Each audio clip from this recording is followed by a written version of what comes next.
पिछले क्लास में हम लोग केमिस्ट्री में खत्म कर चुके हैं। अब आज से बायोलॉजी का फर्स्ट चैप्टर हम लोग स्टार्ट करने लगे हैं। लेकिन बायोलॉजी में टोटल चैप्टर कितना चैप्टर पढ़ना है? ऑलरेडी चैप्टर है, उसका नाम क्या है? जैव प्रकरण। जैव प्रकरण पहला चैप्टर का नाम है। अब जैव प्रकरण के अंतर्गत हम लोगों को पोषण, श्वसन, परिवहन, उत्सर्जन, ये चैप्टर हम लोगों को पढ़ना है। इस चैप्टर के अंतर्गत किसके? जैव प्रकरण के। जैव प्रकरण के अंतर्गत हम लोगों को पोषण, श्वसन, परिवहन और उत्सर्जन, और हम लोग आज जो चैप्टर स्टार्ट करने वाले हैं वो आपका पोषण है। इसके बाद जो नेक्स्ट चैप्टर रहेगा आपका चैप्टर नंबर 2, जिसका नाम है नियंत्रण एवं समन्वय। कौन चैप्टर है? नियंत्रण एवं समन्वय। तीसरा चैप्टर आएगा जीवों में जनन। चौथा जो आपका चैप्टर आने वाला है, इसमें वो आपका आने वाला है क्या? अनुवंशिकता एवं जैव विकास। अनुवंशिकता एवं जैव विकास। और इसके बाद जो चैप्टर आपका आएगा, लास्ट चैप्टर जो है हमारा पर्यावरण। कौन सा चैप्टर? हमारा पर्यावरण। इतना ही आपके बायोलॉजी के चैप्टर में टोटल पढ़ना है क्लास 4।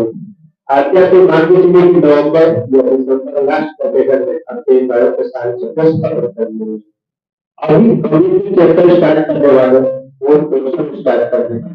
तो सबसे पहले पोषण को पढ़ने से पहले हम लोग ये समझने का ज्यादा प्रयास करेंगे कि आखिर जैव प्रकरण का मतलब होता है। क्योंकि असली यही चीज समझना है कि जैव प्रकरण का मतलब होता है क्या। उसके बाद जो भी आप कहेंगे वो हम समझेंगे। लेकिन सीधा सीधी बात कि कोई भी जीव है, इस धरती पर जो भी जीव, उसका जो बदन है वो किससे मिलकर बना है? कोशिका से मिलकर बना है। क्लास 9 में हम लोग पढ़े होंगे। कोई भी जीव कोशिका से मिलकर ही बना है। तो कोई भी जीव जब कोशिका से मिलकर बना है, और वो जीव जब इस धरती पर अपने आप को जीवन को चलाने के लिए या इस जीवन को अच्छे से जीने के लिए जितने भी क्रियाओं को करता है, जो भी काम करता है, उसी को क्या करता है? जैव प्रकरण। उसी को क्या कहेंगे? जैव प्रकरण कहेंगे। मतलब कोई भी जीव अपने जीवन को चलाने के लिए जो भी प्रक्रियाएं करता है, उन सारी प्रक्रियाओं को क्या कहेंगे? जैव प्रकरण। क्या कहेंगे? जैव प्रकरण। अब कोई भी जीव को भाई अपने जीवन को चलाने के लिए पहले से ही उसको पोषण चाहिए, क्योंकि बिना भोजन किए तो कोई चल नहीं सकता। अच्छा, भोजन किया तो उस भोजन से उसको ऊर्जा भी मिलना चाहिए, और ऊर्जा तभी मिलेगा जब वो श्वसन करेगा, क्योंकि श्वसन करेगा तभी ऊर्जा मिलेगा। अच्छा, श्वसन करने के बाद अब तुमको ऊर्जा मिल गया। अच्छा, ऊर्जा कहाँ पर इसको मिला? कोशिका का माइटोकॉन्ड्रिया। माइटोकॉन्ड्रिया में उसको ऊर्जा, क्योंकि यही तो ऊर्जा बनी। अच्छा, जब यहाँ तो ऊर्जा मिल गया, तब ये ऊर्जा के शरीर में संचालन के लिए तो उसके लिए हमको कौन सा जरूरी है? परिवहन। और ये जो ऊर्जा है, ये जो परिवहन होगा, ये आपके दोनों और ये शरीर। फिर इसके बाद जब ऊर्जा मिल गया, तब आपके बॉडी में कुछ ऐसे भी पार्ट्स होंगे जिसका कोई काम बेकार पदार्थ, तो उसको अपने शरीर से बाहर निकालना भी जरूरी है, क्योंकि नहीं निकालेंगे तो फिर दिक्कत है। तो उसके लिए हमें कौन सा प्रक्रिया करना पड़ेगा? इसका मतलब कि सारी प्रक्रियाओं को ही हम लोग जैव प्रकरण। कोई दिक्कत? जैव प्रकरण में कोई दिक्कत तो जैव प्रक्रम को हम ये कह सकते हैं कि वो सारी क्रियाएं जिनके द्वारा जीवों का अनुरक्षण होता हो, उसी को जैव प्रक्रम। अनुरक्षण का मतलब मेंटेनेंस, यानी कि हम अपने शब्दों में अगर कहें कि वैसी क्रियाएं जो जीवन जीने के लिए, जो हम धरती पे काम कर रहे हैं, जो धरती पर जीवन अपने को चलाने के लिए जो भी काम हो रहा है, उसी को क्या कहते हैं? जैव प्रक्रम। अगर लिखना होगा फिर इसको लिखिए, जैव प्रक्रम को लिखिए आपको।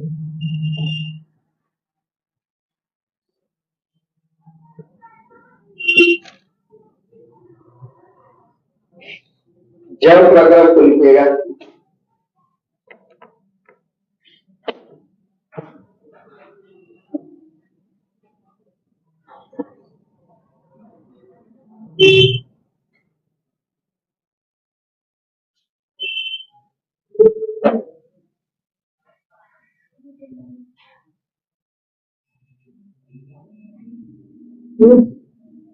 लिखिएगा,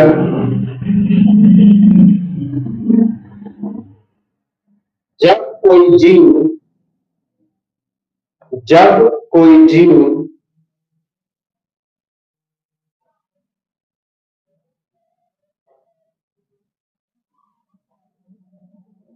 अपने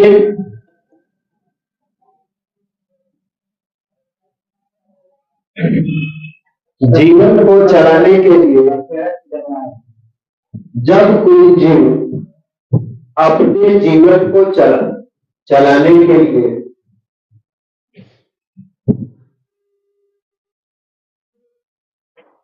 वे सारी क्रियाएं करता है,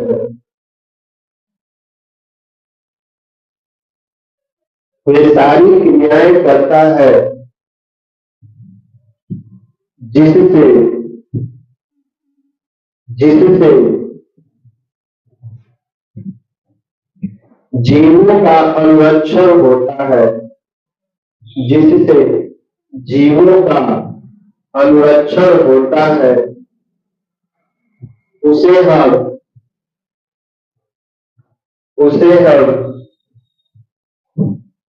जैव प्रक्रम कहते हैं। उसे हम जैव प्रक्रम कहते हैं।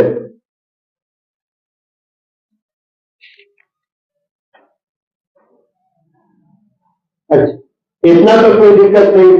अच्छा, कोई भी जीव को कोई भी जीव को पहचानने का सबसे आसान तरीका क्या होता है कि अगर वो जीव में किसी भी प्रकार का मूवमेंट हो रहा है, यानी कि उसमें किसी भी प्रकार का गति हो रहा है, तो इससे हम उसकी जांच कर सकते हैं कि वह जीव जीवित है या नहीं। जैसे हम लोग कभी देख रहे हैं, हम कब से यहाँ से वहां से बोल रहे हैं, लेकिन यहाँ को कर, तो आप अभी देख कह सकते हैं हाँ सर मेरी जिंदा है, कोई दिक्कत नहीं। अब वही कोई भी ऐसा वस्तु है जो एकदम पड़ा हुआ है कांस्टेंट, उसको कोई फर्क नहीं पड़ रहा है, तो क्या हम उस वस्तु को कह सकते हैं क्या वो जीवित है? जैसे क्लास में अगर बेंच ही है, मैंने कितने साल तक यहीं से पढ़ा, आगे मैंने कितने सालों तक पढ़ा रहेगा, क्या इसको कोई फर्क पड़ने वाला है? लेकिन आप लोग इस पर बैठे हुए हैं, क्या आपको हमेशा बैठे रहेंगे? आप बैठे हैं फिर कुछ देर बाद उठेंगे फिर चले जाएंगे। तो इसका मतलब यह है कि आप लोग कैसे, आप लोग सजीव हैं, तभी तो आप लोग गति कर रहे हैं, और बेंच जो है वो निर्जीव है, ये गति नहीं है। तो इसका मतलब ये है कि हमको किसी भी जीवों में अगर वो जीवित है या नहीं है, इस चीज की पहचान उसकी गति से भी हो सकता है, उसके शरीर में होने वाली क्रियाओं से कर सकते हैं। जैसे कि वो श्वास ले रहा है कि नहीं ले रहा है, वो अपना भोजन कर रहा है कि नहीं कर रहा है, अच्छे से सो रहा है कि नहीं सो रहा है, चल रहा है कि, मतलब जो भी वो क्रिया कर रहा है, उन्हीं क्रियाओं के आधार पर तो बोलते हैं कि वो जीवित है या नहीं है। अगर अन्यथा अगर कोई व्यक्ति का मृत्यु हो जाता है तो फिर वो सारी क्रियाओं का होना बंद हो जाता है, ना तो वो श्वास लेगा, ना तो वो खाना खाएगा, ना तो वो पानी भी नहीं पिएगा, एक जगह से दूसरे जगह घूमेगा, घूमेगा तो वो चार लोगों के सहारे और कुछ दूरी एक जगह जलाई दिया जाएगा उसको, फिर कोई दिक्कत है ही नहीं। इसका मतलब है कि उसको सजीव नहीं कहते। तो सजीव कहने का मतलब क्या होगा कि हम वैसे ही वस्तु या वैसे ही प्राणी को सजीव कहेंगे जिनमें गति हो रहा वो अपनी सारी क्रियाओं को कर रहा, और अपनी क्रियाओं को करने के लिए यही सारी क्रियाएं वो करेगा। भोजन भी लेगा, श्वास भी लेगा, घूमेगा फिरेगा, मान लो अगर स्टूडेंट है तो पढ़ाई करेगा, वही सारी क्रियाओं को करने के लिए वही जीव अपने आप को मेंटेन कर रहे हैं, उसी को जो है कोई नया चीज तो बता नहीं। तो जड़ प्रकरण का मतलब बस सीधा सीधे इतना अर्थ समझिएगा कि कोई भी जीव जब वो सारी क्रियाएं कर रहा है और वो उसकी द्वारा किए गए क्रियाओं का अगर उसका मेंटेनेंस अगर हो रहा है तो उसी को क्या कहते हैं, जड़ प्रकरण। जैसे आप एक्सरसाइज करते हैं, एक्सरसाइज क्यों करते हैं भाई? ताकि आपका बॉडी मेंटेन हो, ज्यादा फैट ना हो, आलस बन रहा है, आपका बॉडी क्या रहे, ठीक ठाक नींद अच्छी मिल जाए ताकि आपका बॉडी फिर से रिपेयर हो सके, अच्छे से काम कर सके। भोजन तो करते हैं ताकि हमारे शरीर में ऊर्जा बने रहे, कोई दिक्कत नहीं। श्वास क्यों ले रहे हैं? क्योंकि अगर श्वास नहीं लेंगे तो जो आप पोषण लिए हैं वो पोषण छूट नहीं पाएगा, ऊर्जा मिल नहीं पाएगा, इसलिए आप सांस भी लेते हैं। आपका जो दिल है, धड़कन है, ये भी बार बार क्या करता है, ब्लड को फिल्टर करने का काम करता है, खून को साफ करने का काम करता है, खून को फिल्टर करने का काम करता है, ब्लड पंप करने का काम करता है। ये भी बात याद रखिए। आपके हर एक बॉडी के जितने भी अंग है सबका अपना अलग अलग काम, सबका अपना अलग अलग काम है। और इस चैप्टर में हम आपके बॉडी के हर एक भाग पर पूरा ए टू जेड पढ़ाने वाले हैं कि हाँ कौन सा बॉडी का पार्ट क्या काम करता है, उसका क्या रोल है आपकी बॉडी में, ये बात है कि अगर इसको हटा दिया जाएगा तो आप क्या नहीं कर सकते, अगर ये रहेगा तो क्या हो रहा है, नहीं है तो क्या नहीं है। क्योंकि अगर आप इतना जान जाएंगे तब अपने शरीर के बारे में अच्छे से जान जाएंगे। क्लास 10 के बायोलॉजी के सारे चैप्टर्स को देखने पे लगता है कि यह क्लास आपके शरीर के एक एक चीजों के बारे में बताना चाहिए कि जीव कैसे क्या करता है, वो कैसे अपने आप को नियंत्रण करता है। अगर मान लीजिए कि आप आंखों से अगर अपने सांप को देख लेते हो तो उसके बाद आपका क्या रिएक्शन होना चाहिए, ये भी एक बहुत जरूरी बात है। अब किसी का आंख नहीं है, उसके सामने सांप आए थे, आई पड़ने वाला, किसी को दिख नहीं रहा है। अब हमारे अगर स्किन में अगर थर्मल सेंसर नहीं लगा है तो हमें तो ये एहसास ही नहीं हुआ कि कोई चीज गर्म है कि ठंडा है। गर्म और ठंडा ही इसमें सेंसर लगा हुआ तब तो हम कुछ एहसास कर पा रहे हैं। तो ये चीज है। और आगे जब तीसरा चैप्टर की ओर बात करें तो इसमें तो जीवन का जन्म के बारे में पढ़ेंगे। मतलब ये है कि कोई भी जीव अपने ही जैसे जीव को कैसे जन्म देगा उसके बारे में पढ़ना, वो जीव का निर्माण कैसे होता है उसके बारे में पढ़ना। फिर आगे ये पढ़ना अनुवांशिकता और जैव विकास में ये पढ़ना है कि कोई भी जीव कहते कि ये इन पे गया है, अच्छा वो कैसे सिमिलर दिखता है या फिर कैसे वो एक जीव से दूसरे जीव से अलग दिखता है, इसके बारे में पढ़ना है। फिर लास्ट में है हमारा पर्यावरण, जो हम लोग जिस पर्यावरण में रहते हैं, फिर इसको और इन सब का समाप्त हो जाएगा। तो जल प्रकरण समझ गए किसी को? तो जल प्रकरण का मतलब यही है कि वो सारी क्रियाएं जो क्रियाएं हमारे बॉडी को मेंटेन करने के लिए होती है, और वो जब सब क्रियाएं हम करते हैं तो उसको हम लोग क्या कहेंगे, जल प्रकरण। क्या कहेंगे? एवं कोनो दिक्कत नहीं है। और यह प्रकरण एक कोशिकीय जीव भी करता है और बहुकोशिकीय जीव भी करता है। अब एक कोशिकीय और बहुकोशिकीय का लोग समझ ही नहीं दोनों का मतलब क्या है। एक कोशिकीय और बहुकोशिकीय। एक कोशिकीय का मतलब कि वैसा जीव वही सेल से जीव बना हो, जैसा अमीबा हो गया, बैक्टीरिया हो गया, वायरस हो गया, ऐसे जीव क्या होते हैं, ऐसे जीव केवल उनमें एक ही कोशिका होता है, ज्यादा कोशिका नहीं होता। बट अगर ऐसा जीव है जो कोशिका से ज्यादा और ज्यादा प्रकार की कोशिका से मिलकर बने, उसको क्या कहेंगे? बहुकोशिकीय। बहुकोशिकीय जैसे आपका शरीर, आपके शरीर में एक से ज्यादा सेल है, अच्छा एक से तो ज्यादा सेल ही है, लेकिन एक से ज्यादा प्रकार के भी सेल है आपके बॉडी में। आपकी आंखों का सेल अलग है, आपकी स्किन का सेल अलग है, पेट का सेल अलग है, मतलब आपके हर एक बॉडी के पार्ट का अलग अलग सेल है।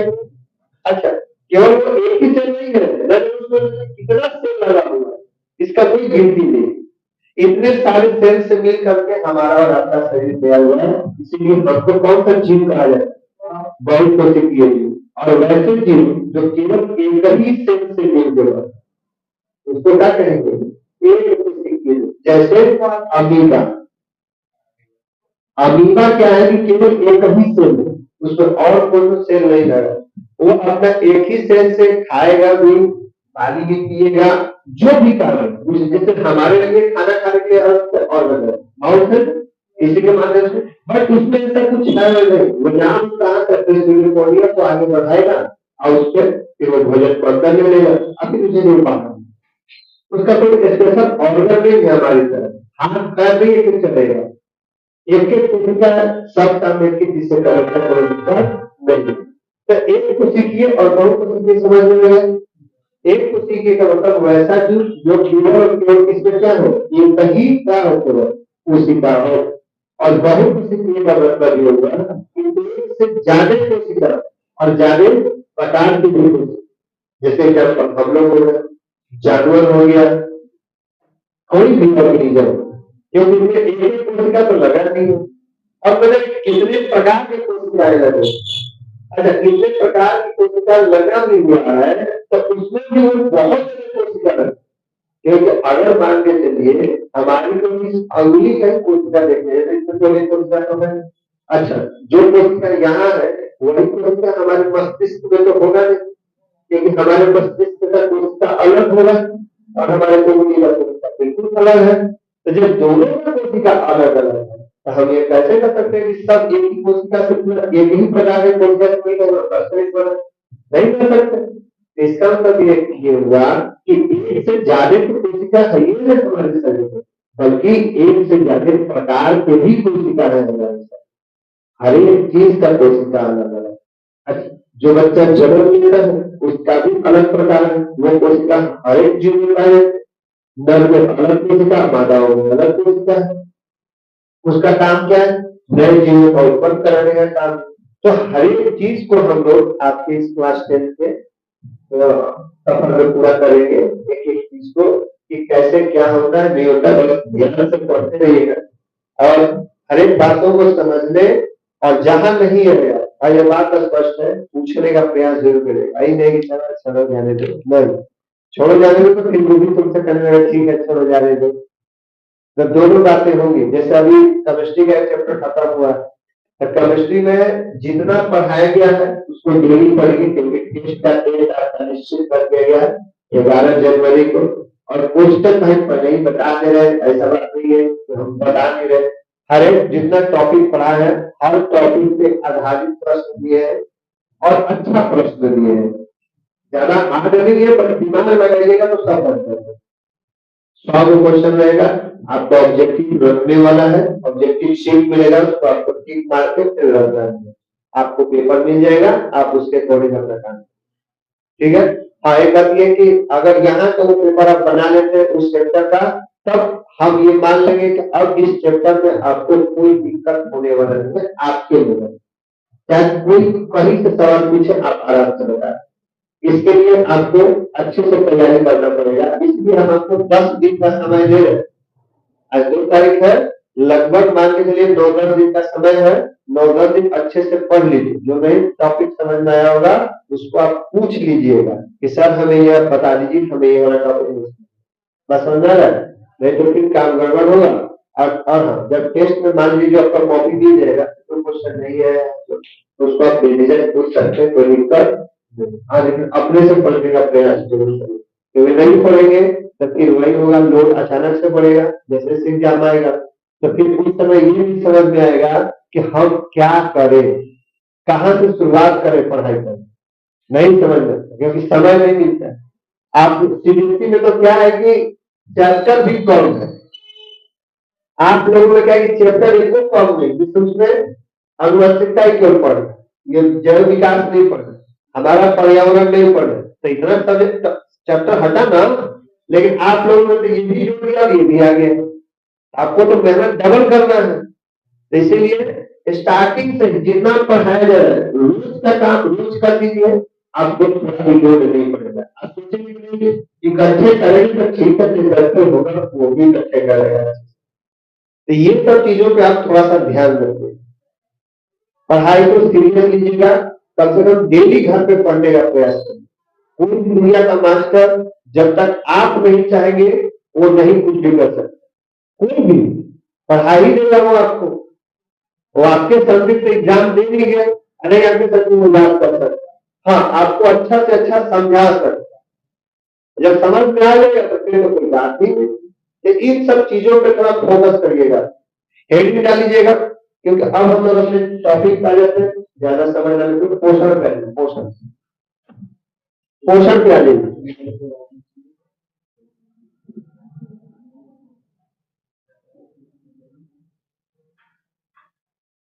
पोषण पे आ जाइए, हेडिंग डालीजिएगा पोषण।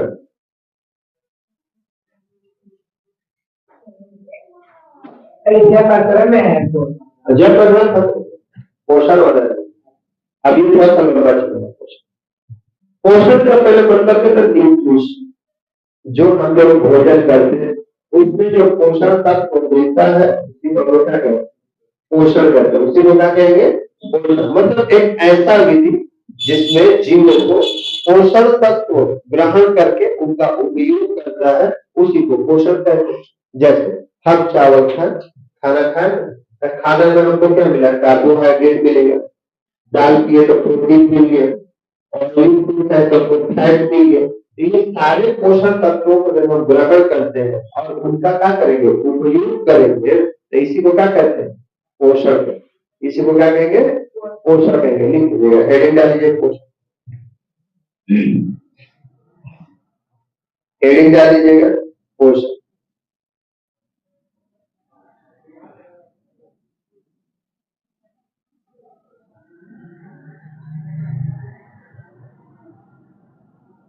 पोषण यह एक प्रकार का विधि है, यह एक प्रकार का विधि है जिससे जिससे जीव जिससे जीव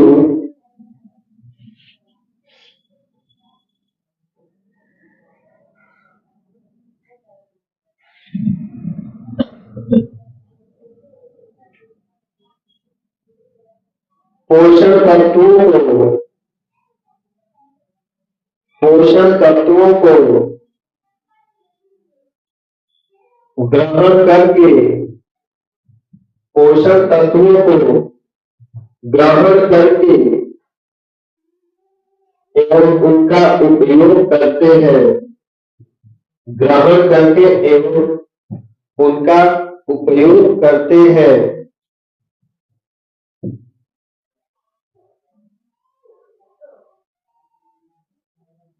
उसे पोषण है।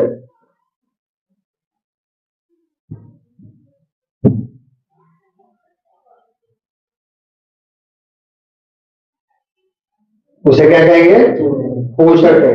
आखिर सबसे अब सवाल ये भी सर कि पोषण आखिर हमारे लिए जरूरी है, हमारे मन हम खाना ना खा, जैसे अगर घर पे मम्मी अगर डांट दे या पापा पीट दे ना, कब खाना नहीं खाए, भाग जाता है घर से, आएगा तो सांझ को आएगा। तो भाई आखिर यह भोजन करना यानी कि पोषण लेना जरूरी क्यों? तो यह इसलिए भी जरूरी है कि आपके शरीर में जितनी भी क्रियाएं चल रही हैं उन क्रियाओं को चलने के लिए निरंतर ऊर्जा की आवश्यकता होती है, तो वो ऊर्जा की आपूर्ति के लिए आपको भोजन चाहिए। दूसरी बात, आपके शरीर के बहुत सारी कोशिकाओं का एक अपना समय अवधि, कितना कोशिका मर रहा है, कितना कोशिका जन्म ले रहा है, तब आप खुद सोचिए चाहे कितना कोशिका मान लीजिए खराब भी हो, तो जब पुराने कोशिका अगर खराब हो रहे हैं तो उनके जगह पे नए कोशिकाओं का आना भी तो जरूरी है। अगर नहीं आएगा तो फिर आपका शरीर तो बढ़ेगा ही नहीं, क्योंकि आपका शरीर का विकास हो कैसे रहा है, शरीर का विकास होने का सीधा सीधा मतलब यह है कि आपके कोशिकाओं को वृद्धि है। वृद्धि होने का मतलब एक कोशिका क्या होगा, अगर एक से एक से दो बना, दो से चार बना, चार से छह बना, इस तरीके से डिवीजन हो, इसमें विभाजन होते हैं। रबर पर खींच छोड़ करो, इसमें विभाजन हो रहा है कोशिका का।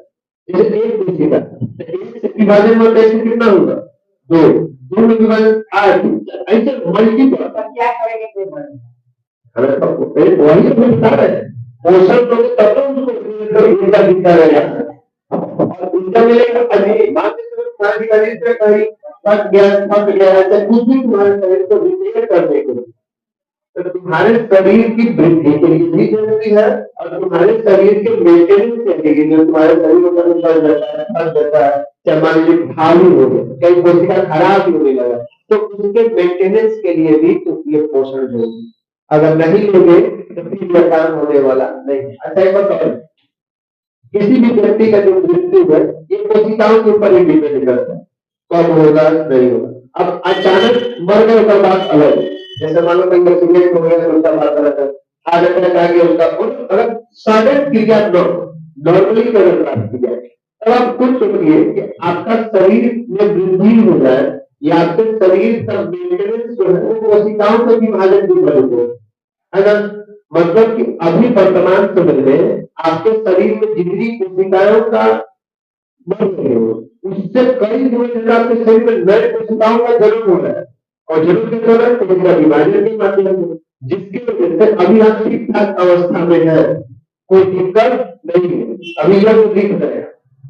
अब आप खुद सोचिए कि जिस दिन आपके शरीर में मरने वाली कोशिकाओं की संख्या ज्यादा होने जाए और जन्म लेने लगे, यानी कि नए कोशिकाओं की संख्या एकदम कम होने लगे, गिरने लगे, तो क्या आपके जो सारे अंग होंगे वो कमजोर पड़ेगा कि नहीं पड़ेगा, क्योंकि उसको सपोर्ट करने के लिए नई कोशिका आए हैं, वही कोशिका पुराना ही रह गया। अब पुराने जो कोशिकाएं है वो लगातार क्या हो रहे हैं, मर रहे हैं, मतलब लगातार नष्ट हो रहे हैं। अब उसको मेंटेन करने के लिए नया कोशिका आ ही नहीं रहा है, इसका मतलब आपका शरीर कमजोर होगा कि नहीं होगा। जब शरीर कैसे कमजोर होगा, क्योंकि आपके अंग क्या हो रहे धीरे धीरे कमजोर हो रहे, यानी कि आपका लीवर कमजोर होने लगेगा, स्टमक कमजोर होने लगेगा, हृदय कमजोर होने लगेगा, फेफड़ा कमजोर होने लगेगा। तो जब कमजोर होगा धीरे धीरे, तो क्या वो प्रभावी रूप से अपना काम कर पाएगा, तो जब प्रभावी रूप से अपना काम नहीं कर पाएगा, तो क्या आपको अपने जीवन को जीने में आपको लग रहा है कि वो कठिनाइयां नहीं आएंगी, पक्का कठिनाइयां आएगी ही आएगी, क्योंकि सांस लेने में मान लीजिए जितना ये जोर अभी लगा आपका फेफड़ा, तो जब ये क्यों ये भी ठीक ठाक इसमें कोशिकाएं हैं, जितना कोशिका इसका मर रहा है उसका दुनिया तिनिया कोशिका इसको जन्म दे, इसको मेंटेन करके रहे, लेकिन जिस दिन इसकी कोशिकाएं लगातार बढ़ने लगे और इसमें कोई नए कोशिका का वृद्धि नहीं हो रहा है, तो क्या ये कमजोर होगा कि नहीं होगा। जब कमजोर होगा तो आप जब सांस लीजिएगा तो जल्दी सांस को छोड़ पाएंगे, अरे सांस जल्दी ले भी नहीं पाइएगा, क्योंकि अभी इसमें इतना ताकत नहीं रह जाएगा कि अच्छे से सांस भी ले सके। आपके दिल में उतना ताकत नहीं रहेगा कि जितना ताकत से वो ब्लड को पंप कर सके, अच्छे नहीं ताकत रहेगा, क्योंकि उसकी कोशिकाएं क्या होगी, बढ़ रही, आपकी हड्डियों की कोशिकाओं में उतना ताकत नहीं रहेगा कि आपको इसे सीधा खड़ा कर सके, क्योंकि सीधा खड़ा तभी है क्योंकि इसमें नई कोशिकाओं का निरंतर जन्म होते रहे, और पुराने कोशिका अगर खराब हो रहे तो नए कोशिका निरंतर आते रहे, तभी तो ये ठीक है।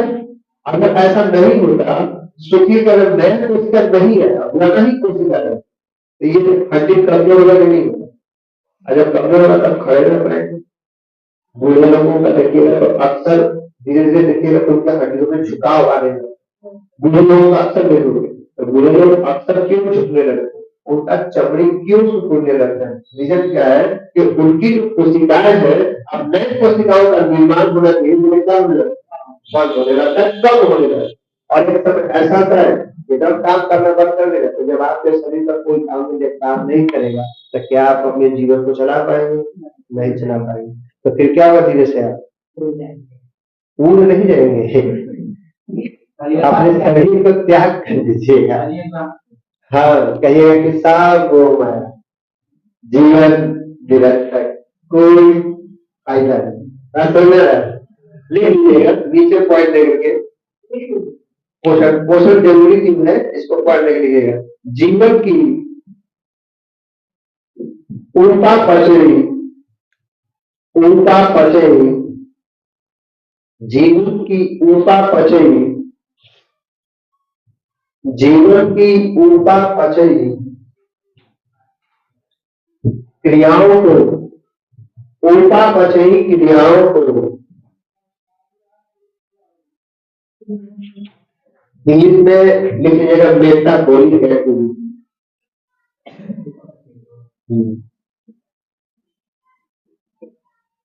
मेटाबॉलिक एक्टिविटीज,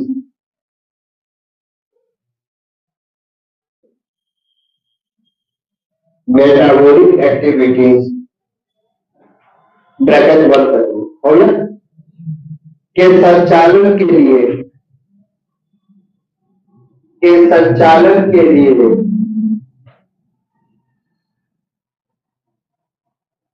निरंतर, संचालन के लिए निरंतर, संचालन के लिए निरंतर ऊर्जा की आपूर्ति करना, ऊर्जा की आपूर्ति करना,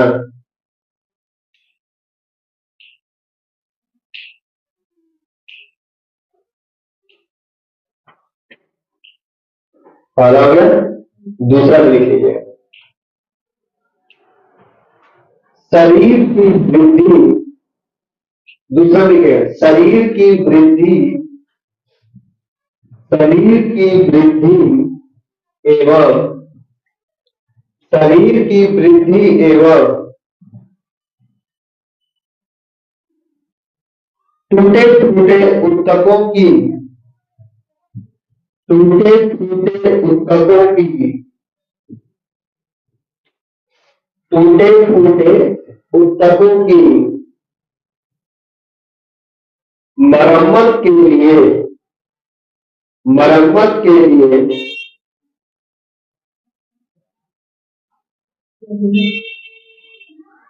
जीव द्रव्य का निर्माण करना, जीव द्रव्य का निर्माण करना। अब समझ में आ गया? पहले तो हम ये बताएं कि पोषण क्या कहलाता है। तो वो सारी प्रक्रियाएं जो हम भोजन के माध्यम से लेते हैं, यानी कि पोषण तत्वों को लेते ग्रहण करते हैं और उसका क्या करते हैं, इस्तेमाल करते हैं, यानी कि उसका हम उपयोग करते हैं, उसी को हम लोग क्या कहते हैं, पोषण कहते हैं। अब इसका जरूरी भी समझ में लिया गया कि आखिर ये पोषण लेना जरूरी क्यों।